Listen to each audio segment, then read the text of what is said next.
Là, en rayon shampoing, il y a une bouteille posée sur l'étagère. Environ 30 dollars. La plupart des gens en vident 3 ou 4 par an. Ça fait plus de 100 dollars avant même de compter l'après-shampoing.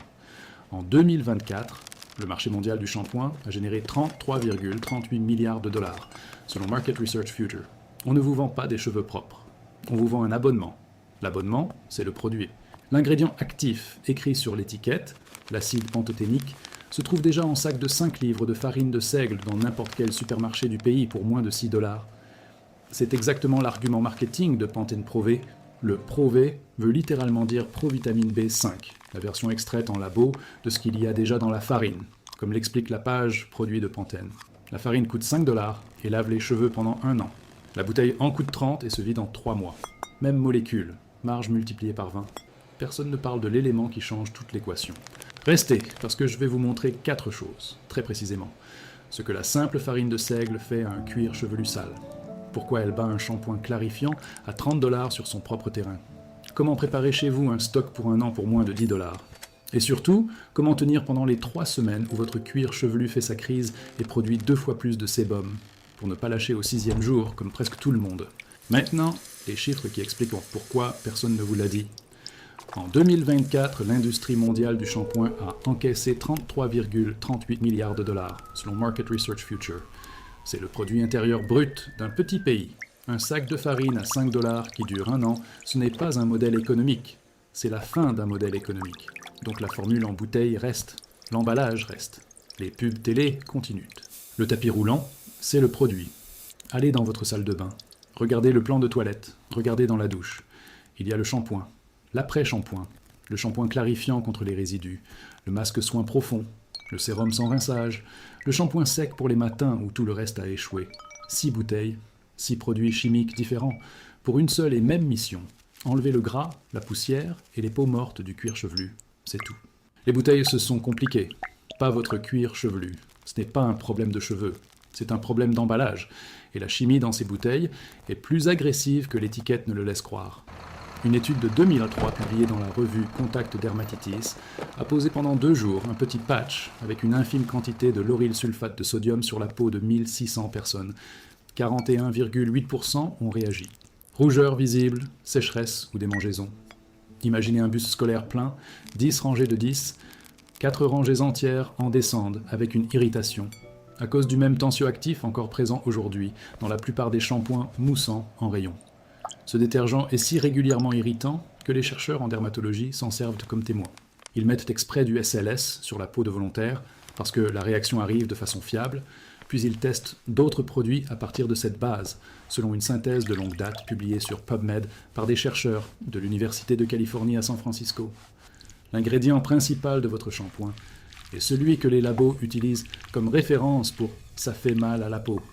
Relisez ça. Vous avez vu ça toute votre vie sans jamais faire le lien. Votre grand-mère avait des cheveux longs et épais. Sa mère en avait encore plus longs. Elle se lavait les cheveux 1 fois par semaine, parfois 1 fois toutes les 2 semaines. Les boulangers frottent une poignée de farine sur des mains grasses, puis rincent à l'eau, et les mains ressortent propres. En cuisine, on frotte une poêle tachée avec une pâte de farine et d'eau avant de prendre du savon. Ce n'est pas une astuce de grand-mère, c'est de la chimie. L'amidon attrape le gras. L'eau emporte l'amidon. Le gras part avec. Le rayon shampoing n'est pas une découverte. C'est le détournement de quelque chose déjà dans le placard. L'erreur est dans la première étape. Pas la dernière. La première, voilà ce qu'il vous faut. Et je vais être franc avec vous sur chaque chiffre. Un sac de 5 livres de farine de seigle clair. Parfois étiqueté seigle tamisé, seigle blanc ou seigle clair. Environ 5 à 6 dollars dans n'importe quel supermarché. Rayon pâtisserie, étagère du bas. Un seul sac suffit pour laver une chevelure normale pendant à peu près 1 an, si vous vous lavez les cheveux 2 ou 3 fois par semaine. Costco vend la même chose moins cher si vous avez une carte. Une bouteille de vinaigre de cidre, environ 3 à 4 dollars.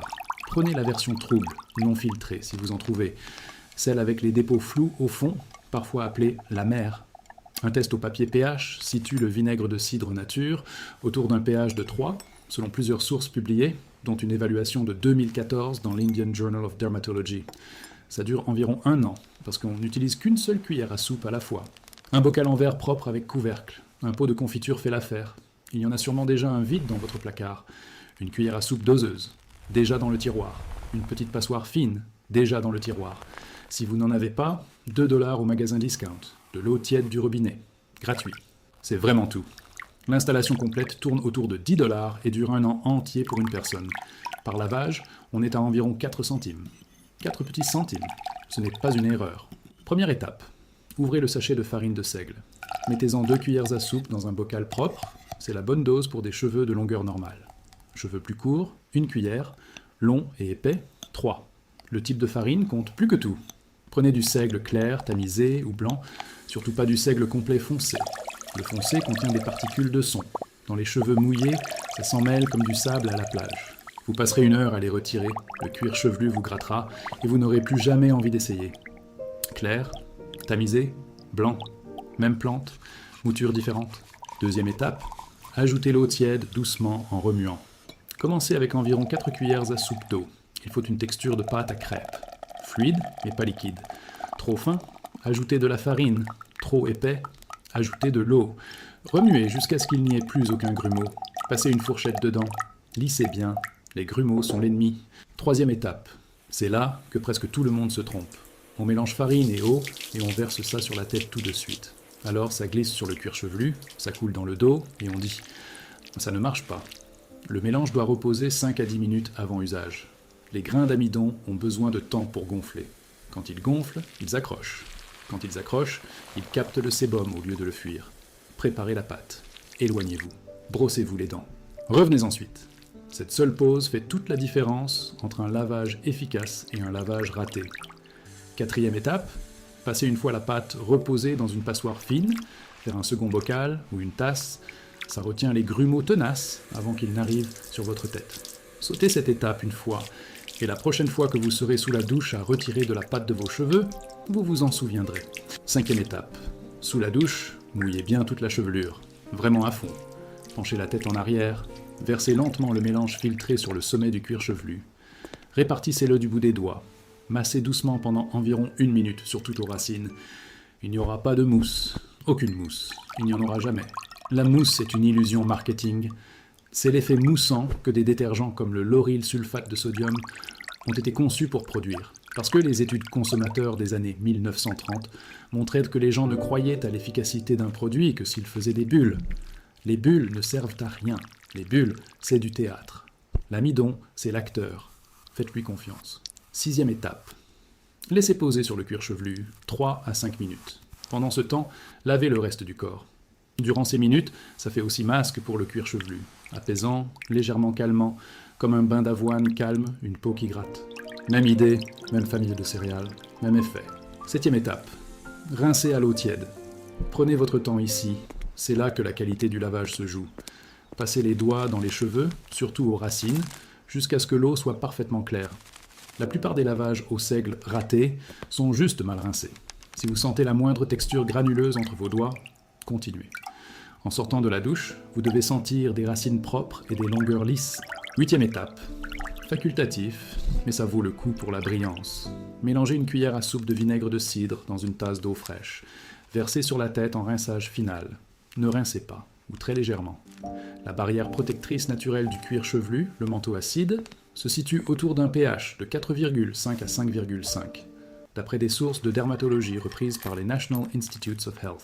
La plupart des shampoings du commerce sont alcalins, au-dessus de 7. Un rinçage au vinaigre dilué ramène le cuir chevelu dans une zone acide saine. La cuticule de chaque cheveu, ouverte depuis des années par les shampoings alcalins, finit enfin par se refermer et se lisser. La lumière rebondit sur des cuticules lisses. C'est ça, en vrai, des cheveux brillants. L'odeur disparaît dès que les cheveux sèchent. Vous ne vous baladerez pas en sentant la salade.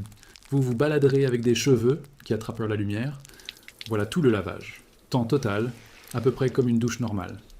Maintenant, regardez le calcul à grande échelle. Une personne, 10 $ par an. Une famille de 4, 40 $ par an.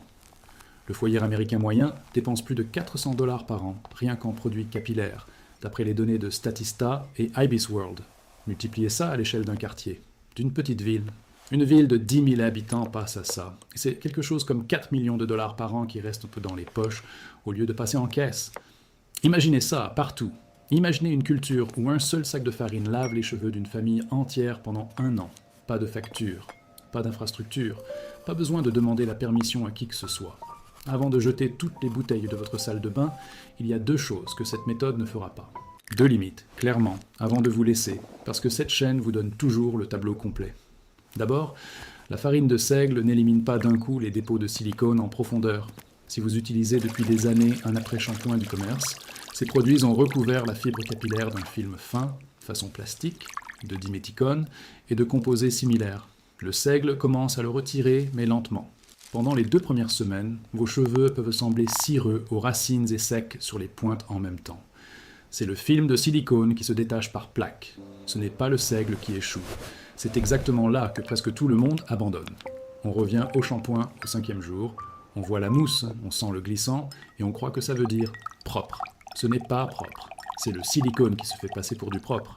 Tenez 3 semaines et votre cuir chevelu se rééquilibre. Vos glandes sébacées comprennent qu'elles n'ont plus besoin de surproduire. La texture de vos cheveux change sous vos doigts. Les autres le remarquent avant vous. 2e point, c'est un lavage, pas un médicament.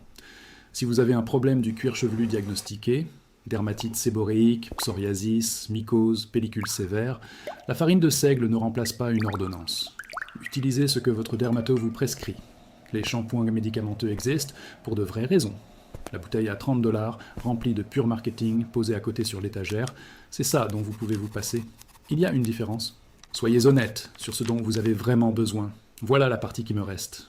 Avant 1900, le shampoing liquide du commerce n'existait pas. Les gens avaient quand même des cheveux longs, épais, parfois magnifiques, lavés avec de la farine, des œufs, des noix de lavage, de la bière, de l'eau de cendre ou un savon doux, selon l'endroit du monde où ils vivaient. Dans les villages d'Europe de l'Est, les femmes se lavèrent les cheveux 1 fois par semaine avec une pâte de seigle puis un rinçage froid. Au Japon, de l'eau de riz. En Inde, des noix de lavage, du reta et le fruit séché du shikakari. L'article Wikipédia sur l'histoire du shampoing recense toutes ces traditions et les fait remonter sur des siècles, en précisant que les lavages au miel, à l'œuf, à la farine de seigle et à la farine de pois chiche sont encore considérés comme plus doux que les nettoyants alcalins modernes. Puis, en 1900, dans une ville suisse appelée Emmishofen, un parfumeur et coiffeur nommé Joseph Wilhelm Rauch met au point le premier savon liquide pour laver les cheveux et l'appelle shampoing, toujours d'après la chronologie sourcée de Wikipédia. En 1927, la formule est améliorée pour la production de masse. Dans les années 1930, le marketing a appris à toute une génération que les cheveux avaient besoin de mousse. Dans les années 1950, les méthodes maison avaient discrètement disparu de la plupart des foyers occidentaux. Et quelque part, pendant les 100 dernières années, ce savoir plus ancien est juste resté sur une étagère à prendre la poussière. Le robinet marchait, la bouteille marchait. L'ancienne méthode a commencé à passer pour un truc que seule votre arrière-grand-mère sur une photo en noir et blanc aurait fait, alors plus personne ne l'a transmise. Ce n'était pas un complot, c'était plus simple. C'était un rayon plein de bouteilles aux jolies étiquettes, vendues par la pub toutes les 15 minutes pendant le journal du soir, qui remplaçait une recette sans budget marketing. Les choses gratuites ne passent pas à la pub. Les choses gratuites ne financent pas la télé. Les choses gratuites, on les fait oublier exprès. Et maintenant, vous vous en souvenez. Je ne sais pas quelle était votre situation ni pourquoi vous regardez ça. Peut-être que vous avez la peau sensible, et que chaque shampoing finit en cuir chevelu qui gratte et pèle. Peut-être que votre enfant a de l'eczéma, et que vous avez lu chaque étiquette du rayon parapharmacie sans faire confiance à une seule. Peut-être que vous venez de refaire votre budget, que vous avez vu noir sur blanc ce que vous dépensez en produits capillaires sur un an, et que quelque chose a lâché. Peut-être que vous êtes du genre préparation d'urgence, et que vous voulez savoir ce qui marche quand la chaîne d'approvisionnement casse. Peut-être que vous étiez juste curieux à 2 heures du matin, qu'une vidéo est tombée dans votre fil, et que vous vous êtes arrêté. Peu importe. Ça marche dans tous les cas. Maintenant, vous savez comment. Si ça vous a apporté quelque chose d'utile aujourd'hui, partagez-le avec quelqu'un qui paie 30 $ la bouteille depuis 30 ans sans jamais se poser la question. Cette personne mérite de le savoir. Un savoir comme celui-là ne disparaît pas tout seul. On l'enterre. Cette chaîne le déterre. Abonnez-vous si ça compte pour vous. Merci d'avoir regardé et on se retrouve à la prochaine.